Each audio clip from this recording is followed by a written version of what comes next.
Halo pemirsa IDX Channel, langsung dari studio IDX Channel Jakarta. Kembali berjumpa bersama saya Fajar Wayong dalam spesial dialog edisi Idul Fitri 1445 Hijriah. Dan langsung saja pemirsa, kita jelang spesial dialog selengkapnya.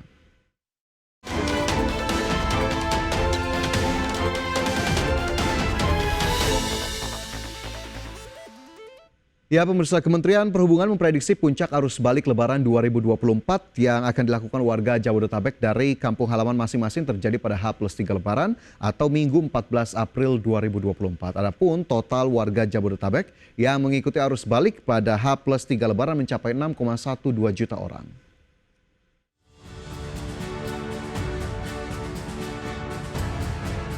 Kementerian Perhubungan memprediksi puncak arus balik Lebaran 2024 yang akan dilakukan warga Jabodetabek dari kampung halaman masing-masing terjadi pada H+3 Lebaran atau Minggu 14 April 2024. Dalam konferensi pers, Kepala Badan Kebijakan Transportasi Kementerian Perhubungan Robi Kurniawan mengatakan, tanggal itu dipilih warga Jabodetabek karena bertepatan dengan hari terakhir libur. Kementerian Perhubungan memprediksi total warga Jabodetabek yang akan mengikuti arus balik pada H+3 Lebaran mencapai 6,12 juta orang. Sementara itu, operator jalan tol PT Jasa Marga Persero Tbk memperkirakan bahwa pada rentang waktu H+1 dan H+7 Lebaran atau pada tanggal 10 hingga 18 April 2024 akan terjadi masuknya 1,92 juta kendaraan ke wilayah Jabodetabek. Angka ini mengalami peningkatan sebesar 4% dibandingkan dengan tahun sebelumnya dan melonjak hingga 60,55% jika dibandingkan dengan kondisi lalu lintas normal. Untuk mengantisipasi lonjakan arus balik ini, pihaknya siaga dengan melaksanakan pelayanan jalan tol sesuai standar pelayanan minimal atau SPM. Selain itu, teknologi juga akan dioptimalkan untuk memberikan informasi terkini kepada pengguna jalan. Tim Liputan IDX Channel.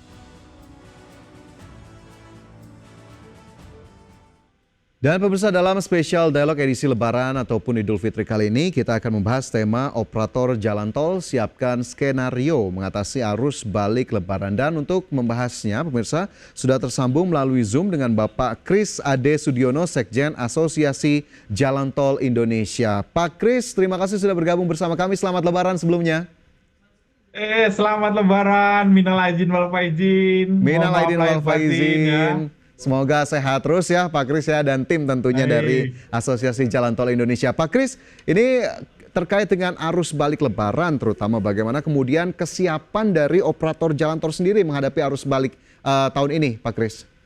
Baik ya, jadi memang Lebaran itu adalah special event. Saya selalu mengatakan ke teman-teman, ini festival kita bersama, pusat kegembiraan. Tentunya ketika mudik Lebaran dan balik Lebaran juga harus gembira karena ini sebuah pesta kemenangan kita, festival bersama. Nah, kami di Jalan Tol juga mencoba mendukung suasana kegembiraan ini. Kami menyiapkan semua infrastruktur jalan tol, sarana dan prasarana jalan tol dalam kondisi baik, siap dilalui oleh para masyarakat yang akan kembali menunaikan tugas dan kewajibannya di arus balik ini. Jadi intinya kami akan bersama dengan para masyarakat yang melakukan perjalanan balik Lebaran tahun ini bersama-sama dengan mereka sepanjang jalan dari mulai mereka masuk di ujung gate kami sampai kembali ke tempat mereka berada. Saya kira itu Mas Fajar.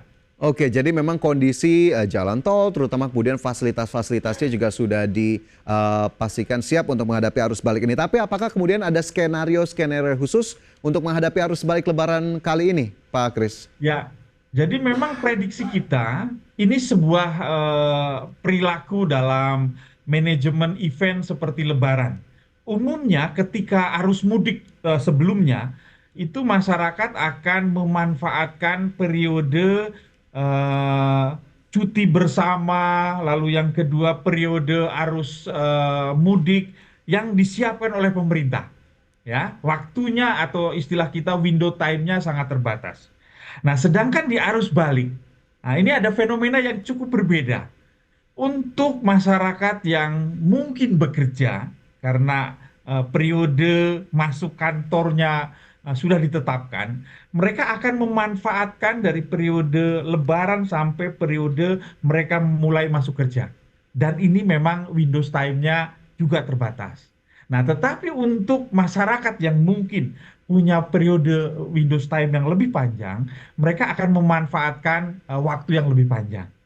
Tentu kami juga sama seperti ketika arus mudik yang lalu, kita membuat beberapa skenario dengan Kementerian Perhubungan, dengan Korlantas Polri, kita mengatur flow traffic supaya kalau terjadi kepadatan dalam periode-periode tertentu, kita melakukan rekayasa lalu lintas.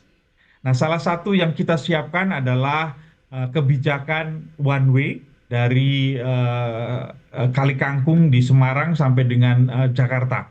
Ya, demikian juga pengaturan kebijakan penyeberangan dari Sumatera yang akan masuk ke Jawa. Nah, itu kita sudah koordinasikan dengan pemangku kepentingan lainnya dan kita ready untuk mendukung proses rekayasa lalu lintas tersebut.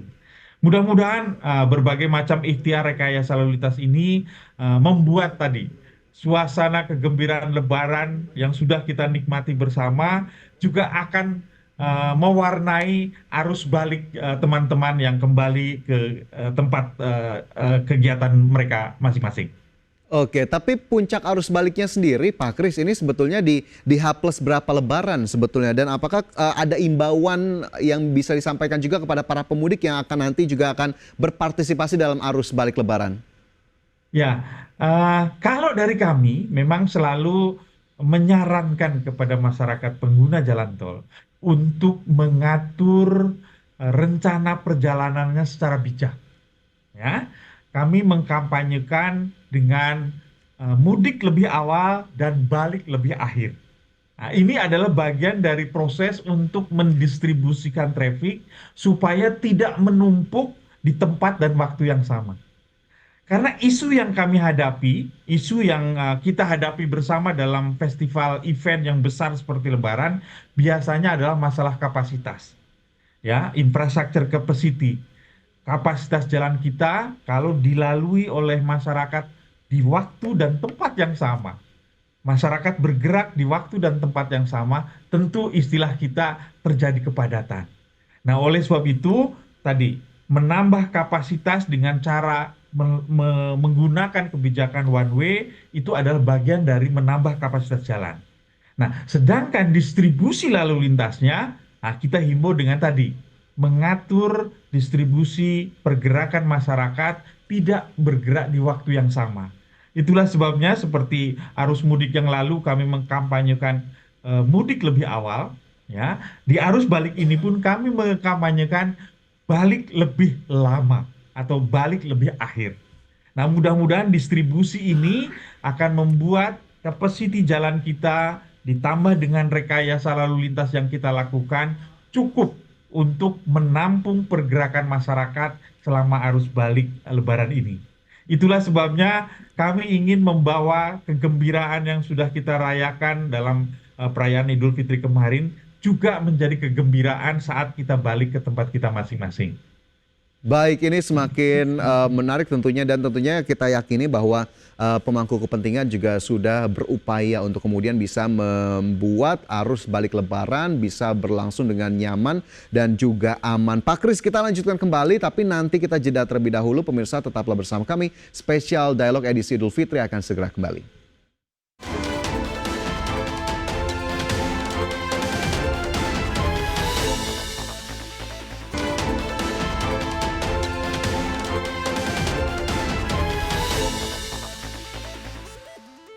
Terima kasih Anda masih bersama kami dan kembali kita dalam spesial dialog edisi Idul Fitri 1445 Hijriah. Dan pemirsa, sebelum kita lanjutkan diskusi kita, saya akan mengajak Anda untuk melihat sejumlah infografis berikut ini. Kita ke infografis yang pertama, pemirsa, ini terkait dengan proyeksi arus balik Lebaran 2024. Hari kedua Lebaran ini diproyeksikan 12,39 juta pemudik, kemudian H+1 Lebaran 15,54 juta pemudik dan H+3 Lebaran 40,99 juta. Kemudian terkait dengan pembangunan infrastruktur jalan tol di Indonesia hingga Januari 2024 tercatat Pulau Sumatera ini 865,43 km, Kalimantan 92,27 km, Pulau Sulawesi 61,64 km, Pulau Jawa 1782,47 km, Pulau Bali 10,07 km, total 2.816 km.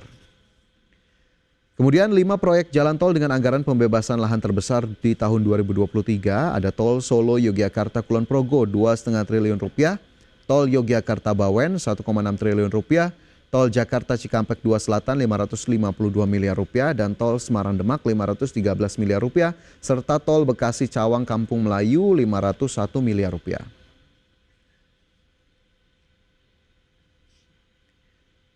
Dan kembali kita lanjutkan pembahasan kita bersama dengan Bapak Kris Ade Sudiono, Sekjen Asosiasi Jalan Tol Indonesia. Pak Kris, sebetulnya daerah-daerah mana saja yang menjadi kantong utama dari arus balik Lebaran kali ini, terutama terkait dengan kepadatannya yang juga sudah menjadi perhatian khusus dari para operator sendiri, Pak Kris? Ya, memang fenomena kita masih didominasi, Fajar. Yang pertama ketika arus mudik dulu adalah Jabodetabek sebagai inisiator pergerakan masyarakat. Ya, pergerakan ini terdistribusi ke 3 area. Kita nyebutnya ke 3 destination. Ke timur, itu ke Jawa Tengah dan Jawa Timur melalui tol Trans Jawa.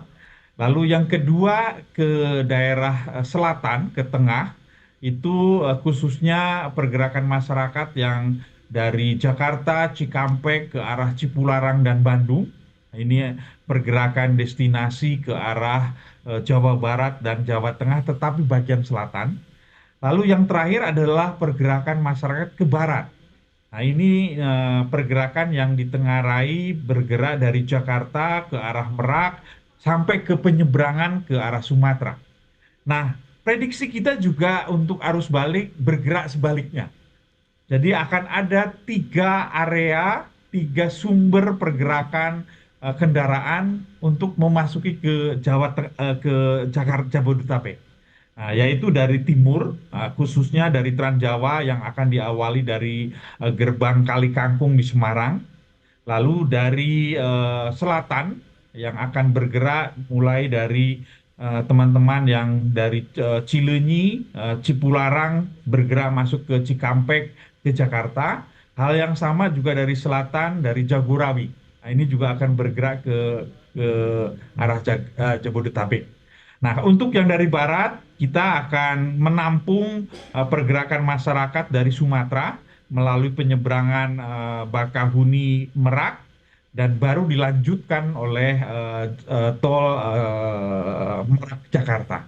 Mudah-mudahan dengan skenario yang kita siapkan, 3 pergerakan yang kita prediksi akan terjadi di arus balik ini, termasuk dengan volumenya, perilaku waktunya, itu membuat kita bisa mengatur tata cara pergerakan kendaraan yang lebih baik.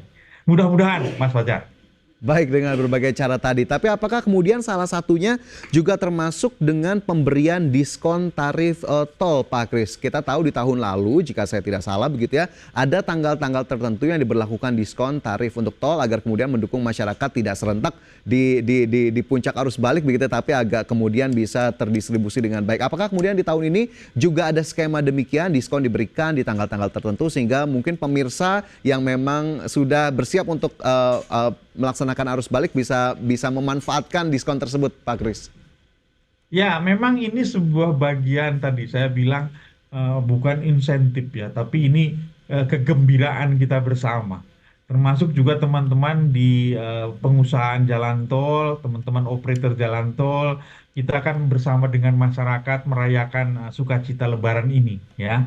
Nah, salah satu bentuknya adalah kami juga berbagi dengan memberikan potongan tarif tol ya. Ini kita implementasikan baik ketika arus mudik maupun arus balik ya. Jadi kita teman-teman di jalan tol memberikan potongan tarif tol sebanyak 20% ya untuk perjalanan arus mudik waktu itu dan pada saat arus balik nanti.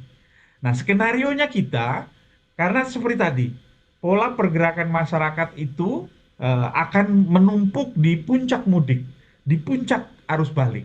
Nah, kalau pola pergerakan masyarakat semuanya terpusat di puncak mudik dan puncak balik, tentu kapasitas jalan akan terbatas.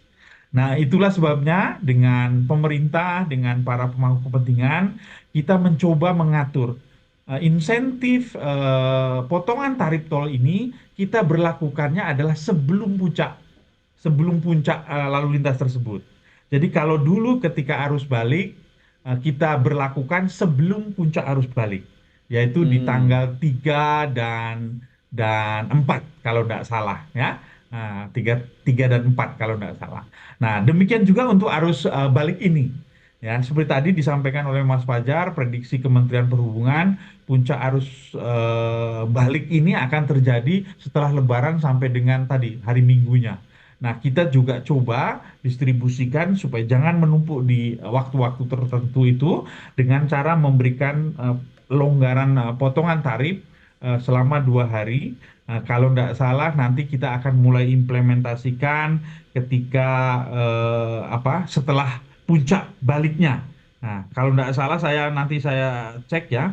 ya, Mudah-mudahan kita akan implementasikan di tanggal, bentar, ada ada ininya. ya. Di tanggal 17 sampai dengan 19 April nanti. Ya, ini Oke. adalah bagian dari ikhtiar kita supaya distribusi lalu lintas baik dulu ketika arus mudik maupun nanti ketika arus balik semuanya merata.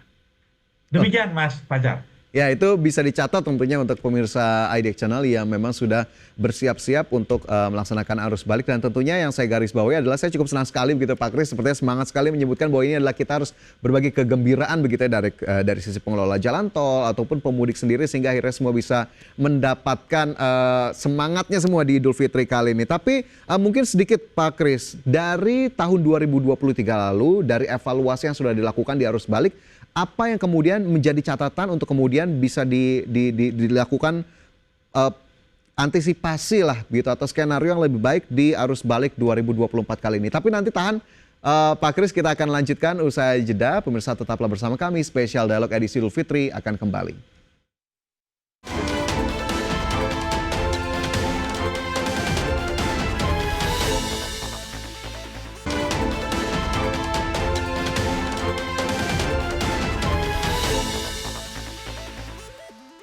Terima kasih Anda masih bersama kami pemirsa dan kembali kita lanjutkan pembahasan bersama dengan Bapak Kris Ade Sudiono, Sekjen Asosiasi Jalan Tol Indonesia. Pak Kris menyambung pertanyaan saya sebelumnya, berkaca dari tahun 2023 lalu, lantas apa evaluasi yang berusaha kemudian tentunya diperbaiki ataupun diterapkan di tahun 2024 ini terkait dengan arus mudik ataupun arus balik? Ya, saya mempelajari sekali nih fenomena, lalu yang kedua pola yang terjadi di event-event besar. Itulah sebabnya saya selalu mengatakan ini masalah event management. Ya, karena sebuah festival besar kayak Lebaran ini tentu tidak bisa kita cuma pendekatannya parsial gitu. Nah, saya memitigasi ada 3 isu yang saat ini dari pengalaman-pengalaman sebelumnya yang harus kita carikan solusinya. Yang pertama adalah memang masalah capacity, ya, masalah infrastructure capacity, baik itu jalan tol, lalu mungkin rest area. Nah, itu yang selalu menjadi titik perhatian kita. Nah, kalau jalan tol tentu masalah tadi jumlah lajur, pendudukan lajur, lalu kecepatan antara kendaraan bergerak dari satu titik ke tempat titik yang lain. Nah, rekayasa lalu lintas adalah bagian dari mencari solusi atas keterbatasan kapasitas itu. Ya, itulah sebabnya kalau tadinya satu lajur Ambon ke arah timur, lajur Bandungnya ke arah barat. Nah, ketika di puncak mudik dan puncak balik, kita buat rekayasa dengan one way. Nah, itu adalah bagian untuk menambah kapasitas jalan. Ya, lalu yang kedua di rest area. Di rest area juga sama. sering dikeluhkan oleh masyarakat kapasitas rest area terbatas, jumlah rest area terbatas. Nah, kita juga sangat menyadari itu karena kalau bergerak bersama masyarakat seperti tadi diprediksi ada berapa juta orang bergerak dalam waktu arus mudik dan arus balik ini, tentu kapasitas rest area kita akan tidak mungkin menampung semua pergerakan tersebut. Nah, oleh sebab itu, selain kami mengatur pergerakan di internalnya rest area supaya lajurnya tidak terhambat, ya, kita juga mengatur, ya, mengatur perilaku di rest area dengan semangat berbagi. Itulah sebabnya mungkin ada, mohon maaf masyarakat pengguna rest area sepertinya dibatasi waktunya. Iya. Itu sebenarnya bukan karena kemauan kami cuma ingin mari kita berbagi dengan pengguna lain. Jadi kita tidak menduduki rest area sepanjang waktu kita. Bisa 3 jam itu enggak. Kalau bisa 30 menit cukup. Biarkan teman-teman yang lain yang akan masuk ke rest area mendapatkan juga haknya. Nah, kami juga menghimbau para tenan yang ada di rest area untuk menyiapkan makanan siap saji yang memungkinkan dilakukannya take away. Supaya proses pendudukan rest area itu semakin singkat. Ya, itu adalah bagian dari menambah kapasitas constraint yang kita hadapi di rest area. Nah, kami juga menghimbau masyarakat untuk memanfaatkan beristirahat di luar jalan tol. Jangan khawatir, keluar atau istirahat di luar jalan tol dan nanti kembali masuk ke jalan tol kalau sudah selesai istirahatnya, itu adalah tidak mempengaruhi tarifnya. Teman-teman akan tetap diperhitungkan tarifnya berdasarkan kilometer travelnya, ya. Jadi jangan khawatir, nanti kami akan ditambah biaya tolnya. Enggak. Ya, silahkan memanfaatkan gerbang-gerbang feeders untuk beristirahat, untuk mencari tambahan bahan bakar. Jadi tidak selalu harus terfokus di rest area. Nah, itu adalah isu yang pertama terkait kapasitas. Nah, isu yang kedua adalah terkait perilaku sosial. Nah, ini yang mungkin istilah saya perlunya campaign, ya, mengenai tertib berlalu lintas, mengenai tadi kebiasaan mempersiapkan perjalanan dengan baik. Jangan mengandalkan semuanya nanti di jalan tol saja. BBM, uang elektronik kalau bisa semuanya dipersiapkan sebelum masuk ke jaringan jalan tol. Ya, perilaku ini akan menentukan tadi faktor keselamatan, faktor kenyamanan dan kelancaran ketika kita berkendaraan berlalu lintas di jalan tol. Nah, yang terakhir evaluasi kami adalah masalah koordinasi dan komunikasi. Rasanya koordinasi dan komunikasi kita ke publik saat ini semakin hari semakin baik. Teman-teman media bersama dengan pemangku kepentingan lain saat ini dengan begitu mudah menyampaikan beberapa update informasi supaya masyarakat bisa memonitor apa yang terjadi detik demi detik pergerakan di jalan tol kita. Nah, mudah-mudahan 3 isu ini semakin hari kita bisa perbaiki, masalah manajemen capacity, masalah perilaku sosial berkendaraan, lalu yang ketiga masalah koordinasi dan komunikasi publik, pelaksanaan event besar kayak Lebaran, termasuk arus balik nanti kita bisa tertangani dengan baik. Baik, berbagai faktor sudah diperhitungkan begitu ya, berbagai upaya juga sudah dilakukan terutama terkait dengan persiapan dan juga antisipasi dari kepadatan di arus balik Lebaran 2024 dan kita harapkan tadi ya disampaikan Pak Kris juga bisa kemudian menjadi catatan tersendiri bagi para pemudik, bagi para pemirsa IDX Channel sehingga akhirnya tadi perilaku dari pemudik sendiri juga sudah dibarengi atau diimbangi dengan upaya-upaya dari fasilitas dan prasarana dari jalan tol ini semakin membuat arus balik Lebaran nyaman, aman dan juga kita harapkan sesuai dengan tujuan dan bisa kembali ke daerah asal begitu ya sesuai dengan target ataupun waktu yang sudah ditetapkan masing-masing dan jangan lupa untuk memanfaatkan tadi insentif yang sudah diberikan oleh teman-teman dari pengelola jalan tol. Pak Kris, sebetulnya masih banyak yang bisa kita gali dari peran jalan tol dan juga bagaimana kemudian target pengembangannya ke depan tapi sayang sekali waktu kita terbatas kali ini. Terima kasih banyak Pak Kris sudah berbagi di hari Lebaran.